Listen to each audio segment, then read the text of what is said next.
The nuke. Where'd you get it? What? You want one? Copy that. Heroes and villains from the pages of DC Comics posture and clash in Injustice: Gods Among Us. This is the second time Mortal Kombat developers NetherRealm Studios have entered the DC Universe, following a decent but sub-super crossover title, Mortal Kombat vs. DC Universe.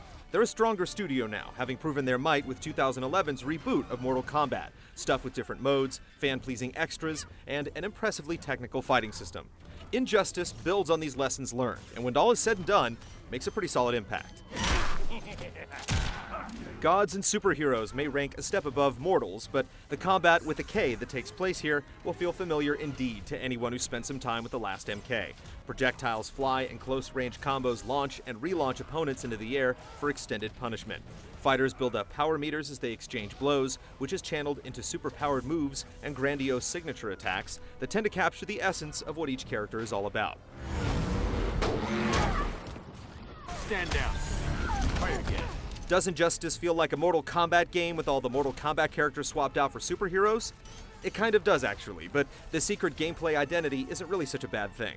24 of DC's finest have shown up to throw down, teaming up to form one respectable roster. Characters like Shazam and Black Adam may not have permeated pop culture, but everyone knows who Superman and Batman are, and surely at least a few people went out to see the Green Lantern movie. The important thing is that everyone here knows how to fight. I need to charge my ring. Their combat styles may incorporate some distinctive MK-style moves, but just because Batman has a slide kick doesn't mean he's simply Sub-Zero dressed up in a batsuit. Injustice celebrates gameplay diversity, tossing in some massive bruisers like Bane and Solomon Grundy into the mix, to contrast with typical zoning or rushdown-style characters. It's still very combo-focused, but there are some interesting playstyles to explore. The game also throws a few tricks on top of its basic systems. Certain attacks can smash your opponents through walls for a ridiculously elaborate and showy transition to a new battleground. This one isn't bad, and certainly emphasizes the superhuman strength of its combatants. On the other hand, a flow-breaking clash mechanic that has you wager your super meter against your opponent can only really be called strategic if you break out the air quotes. I will break the bat. I don't break easily. Gimmicks aside, the game still takes itself seriously as a fighter, looking to other fighting games for inspiration. It feels like NetherRealm has upped their game in a few smart ways, but a couple of the mechanical additions don't feel thoroughly considered. The addition of a dedicated character-specific power button to the default control scheme only really makes sense for a few of the cast. And while blocking has been simplified to holding back or down while being attacked, everyone seems to have easy cross-ups, jumping attacks capable of hitting a blocking opponent from behind, as if it were an inevitable consequence. Fully charged. Despite numerous new systems and additions, Injustice is still perhaps a bit easier to get into than other fighting games, and loose enough that it's very likely to be broken wide open by hardcore players. The important thing is that the pieces fit together in a way that works. Small improvements and a willingness to experiment make Injustice feel like another small step down the path to a tournament-worthy game. Here's your chance to do what's right. I would take it. To this end, total mastery of any particular character won't come easily. Everyone has their own catalog of moves, special moves, and combos. A simple tutorial offers only a broad overview of the game's systems, so you'll need to hit the practice room to cook up truly nasty techniques. The game offers a lot of tools, providing you with frame data for each move and allowing you to set numerous AI response options. Most of the options will be lost on newer players or anyone who isn't super into fighting games, however, and there's no easy way to learn a particular character aside from jumping in and trying to figure it out. Fighting game message boards and enrolling in the school of literal hard knocks are really your only courses of action. I want to talk to Superman. You don't talk to Superman. You do what he wants. You can expect solid competition online, but you can't expect every match to go smoothly. It's not always possible to see how good your opponent's connection is, and though the action continues looking smooth, controls will often feel stiff and laggy in a bad match. Other than random matches, you can join rooms and challenge players you'd like to fight, or get into a winner stays lobby to spectate a few matches while you wait for your shot at the current champ. I knew they'd pull you over eventually. You don't belong here. Fortunately, you don't need tricky setups and killer combos to enjoy the game's extensive story mode, which Injustice handles in a bombastic and entertaining way that should appeal to almost anyone with even a passing interest in the source material. In an alternate universe, a tragedy both personal and grand scale has turned Superman into a tyrannical dictator who rules over Earth with a fist of steel. Fighting this oppression is an alternate reality Batman who pulls a group of super individuals into this world in an attempt to set things right. So big, so dumb.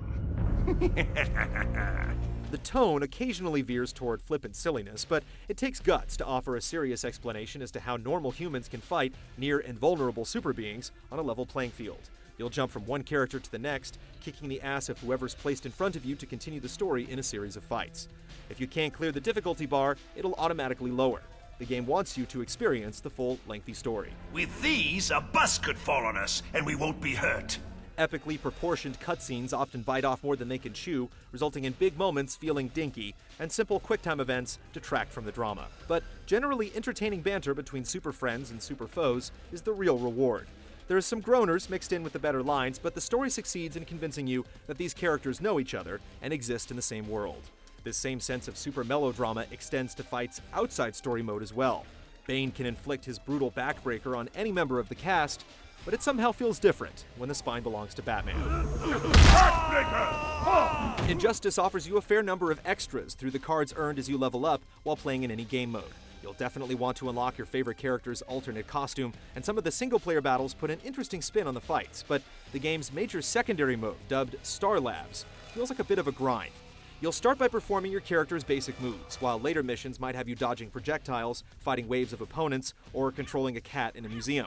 The sub-goals to earn all 3 stars can feel annoying rather than fun, and because each individual's challenges unlock in a linear order, you can't skip to a character you actually like, or cherry-pick the most entertaining missions. You might find it worth playing around here simply for variety's sake, but it's not a major draw. In some ways, Injustice feels like a sequel to Mortal Kombat that swapped in one group of costume combatants for another.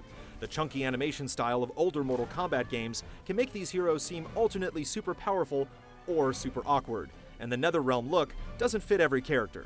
Wonder Woman can only be described as a victim of the aesthetic. But this is really a minor complaint for a very playable and easily enjoyable fighter. There's a lot to appreciate here, and many good fights to be had.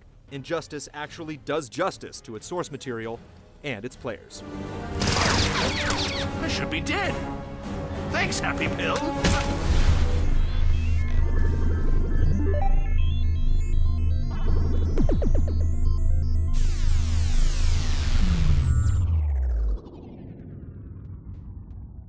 See all of our shows and game reviews now on the brand new GT app on Xbox Live, and the GT Originals iOS app too.